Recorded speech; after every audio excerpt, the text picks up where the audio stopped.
এই দুঃখের খবরটা মানে কি বলবো, মানে আজকে সবাই আমরা যখন পেলাম যে রাহুলদা, অরুণোদয়দা আমাদের মধ্যে আর নেই, ওনার সাথে যেই মানে দুর্ঘটনাটা ঘটেছে, উনি শুনলাম শুটিং করতে গিয়ে ওখানে এই দুর্ঘটনাটা ঘটে গেছে।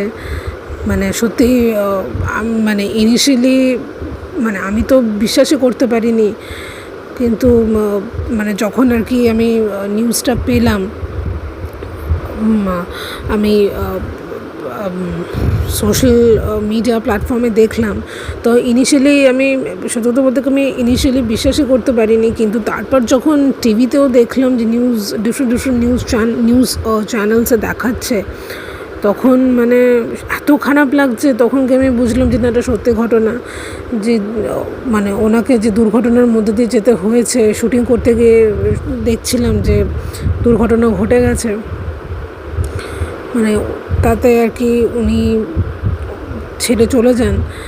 তো খুবই দুঃখের, মানে ভাবতে পারিনি এরকম ঘটনাটা আজকে আমরা সবাই শুনবো। আমাদের এরকম অবস্থা হচ্ছে, তো ওনার বাড়ির লোকের তো বুঝতেই পারছি কত দুঃখের মধ্যে দিয়ে, যন্ত্রণার মধ্যে দিয়ে ওনারা যাচ্ছেন। ওনার আত্মার শান্তি কামনা করি। আর হি ইজ এটার্নাল। ওনার ছোট বাচ্চা সহজ, ওনার প্রত্যেকে আছেন, ওনার মা, স্ত্রী অ্যান্ড এভরিওয়ান। তো যাই হোক, ওনাদের ভগবান অনেক স্ট্রেংথ দিক কোপ আপ করার জন্য। Heart fail condolences to every one of them.